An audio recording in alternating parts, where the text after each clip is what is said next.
Europe से लेकर America तक, रूस मिस्र से लेकर तुर्की इंडोनेशिया तक, पूरी दुनिया में समय समय पर खुदाई के दौरान कई हिंदू देवी देवताओं की मूर्तियां मिल चुकी हैं और इन्हीं पौराणिक मूर्तियों के मिलने का क्रम अभी भी जारी है। यहाँ तक कि कुछ समय पहले इराक की एक गुफा में श्री राम और हनुमान जी की आकृति का मिलना भी ये स्पष्ट दर्शाता है कि हिंदू धर्म की जड़ें पूरी दुनिया में फैली हुई हैं। यहाँ तक कि महाभारत के पौराणिक इतिहास को खंगालें तो 7 समंदर पार के देश हों या फिर खाड़ी देश, सभी का उल्लेख महाभारत में किया गया है। यहाँ तक कि पुराणों में उल्लेखित स्थानों की दिशा और दशा का अनुमान लगाएं और उनके पौराणिक नामों पर ध्यान दें तो उनका संबंध वर्तमान के उन देशों से निकलता है जो आज मिलते जुलते नामों के साथ सनातन धर्म के गौरवमयी इतिहास की कहानी बयां कर रहे हैं।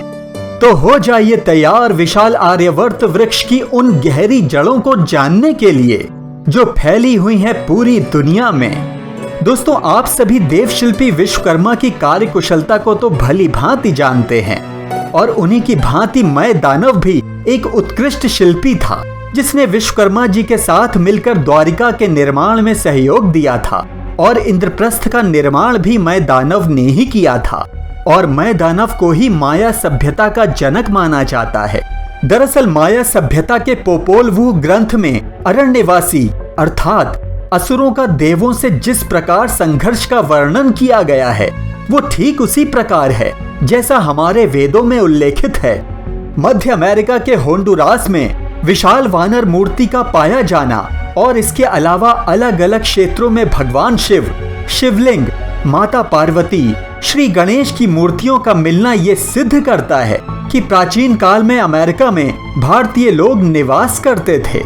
दक्षिणी अमेरिका का उरुग्वे दरअसल भगवान विष्णु के एक नाम उरुगाव से बना है। ग्वाटेमाल भी गौतमालय का अपभ्रंश ही है। ठीक इसी प्रकार ब्यूनस आयरिश वास्तव में भुवनेश्वर से और अर्जेंटीना अर्जुन स्थान से प्रेरित है।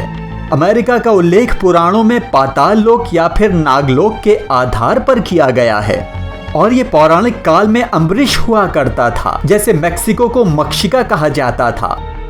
माना जाता है कि मैक्सिको के लोग भारतीय वंश के हैं। उनकी कई प्रथाएं और दंत कथाएं हम भारतीयों जैसी ही हैं। कनाडा के बारे में कहा जाता है कि ऋषि कणाद के नाम पर इस देश का नाम कनाडा पड़ा है। वहीं कनाडा के उत्तर में स्थित है अलास्का, जिसको माना जाता है कि ये कुबेर की नगरी अलकापुरी हुआ करती थी जो कि हिमालय के उत्तर दिशा में स्थित थी। तो वहीं धृतराष्ट्र की पत्नी गांधारी कांधार अफगानिस्तान से थी, जबकि अगर पांडु की पत्नी अर्थात नकुल सहदेव की मां माद्री और उनके भाई राजा शल्य के इतिहास को खंगाला जाए तो राजा शल्य मध्य देश यानी वर्तमान में पाकिस्तान के पंजाब क्षेत्र के राजा तो थे ही साथ उनका संबंध ईरान से भी था। महाभारत में यवनों का कई बार उल्लेख किया गया है। दरअसल यवन वर्तमान समय का ग्रीक देश है जिसका राजा जरासंध का मित्र काल यवन हुआ करता था और इसी काल यवन ने 30 लाख यवन सैनिकों के साथ श्री कृष्ण के विरुद्ध मथुरा पर आक्रमण किया था और इसकी मृत्यु का कारण बने थे एक अंधेरी गुफा में रहने वाले ऋषि मुचुकुंद, जो एक वरदान स्वरूप कई वर्षों से लगातार सो रहे थे और जब आंख खुली तो सामने काल यवन था जो उनकी तीक्ष्ण दृष्टि से तत्काल जलकर भस्म हो गया।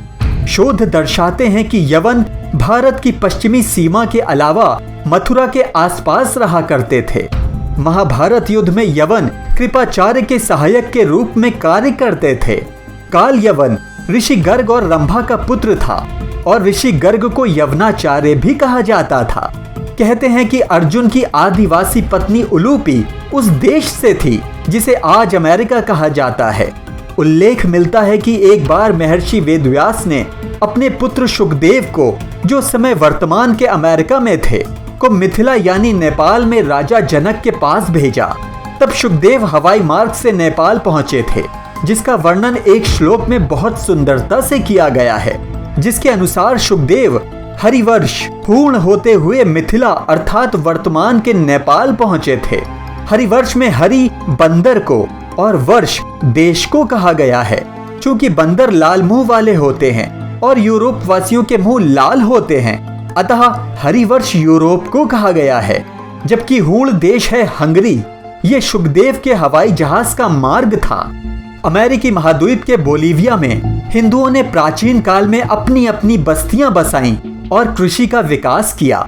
अगर यहाँ के प्राचीन मंदिरों को देखें तो उनके प्रवेश द्वार पर सूर्य द्वार, चंद्र द्वार, नाग आदि हिंदू धर्म के समान ही हैं। जम्बूद्वीप के वर्णन में अमेरिका का उल्लेख भी मिलता है। वहीं महाभारत में अर्जुन के उत्तर कुरु तक जाने का उल्लेख मिलता है। उत्तर कुरु अर्थात कुरु वंश की एक शाखा जो उत्तरी ध्रुव के एक क्षेत्र में निवास करती थी। उत्तर कुरु यानी जो हिमालय के उत्तर में रहा करते थे। महाभारत में उत्तर कुरु की भौगोलिक स्थिति का जो उल्लेख मिलता है वो रूस और उत्तरी ध्रुव के अत्यधिक समान है।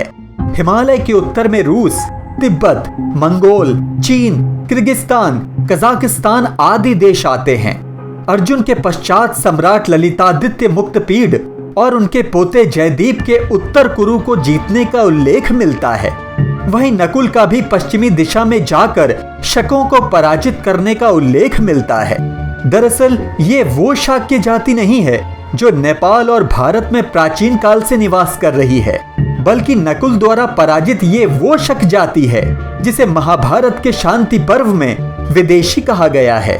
दरअसल राजसूय यज्ञ के समय युधिष्ठिर ने नकुल को पश्चिमी दिशा की ओर भेजा था ताकि विभिन्न राज्यों को पराजित कर उन्हें इंद्रप्रस्थ के अधीन किया जा सके।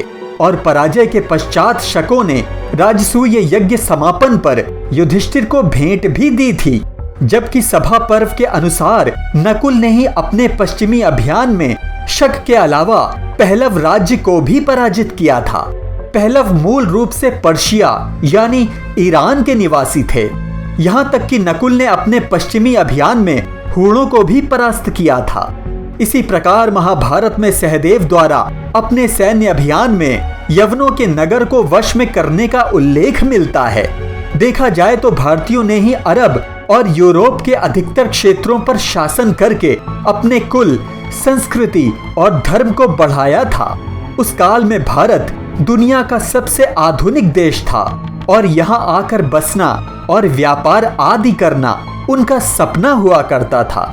तो दोस्तों ये थी विशाल आर्यवर्त जम्बूद्वीप की गहरी जड़ें जो पूरी दुनिया में फैली हुई हैं। रूस, अमेरिका, इंडोनेशिया में हमारे देवी देवताओं के रहस्यों को अगर देखना चाहते हैं तो डिस्क्रिप्शन बॉक्स में दिए गए वीडियो लिंक को जरूर क्लिक कीजिएगा। अगर आपको आज का वीडियो अच्छा लगा तो लाइक, शेयर और चैनल को सब्सक्राइब करना मत भूलिएगा। जय हो सनातन धर्म की।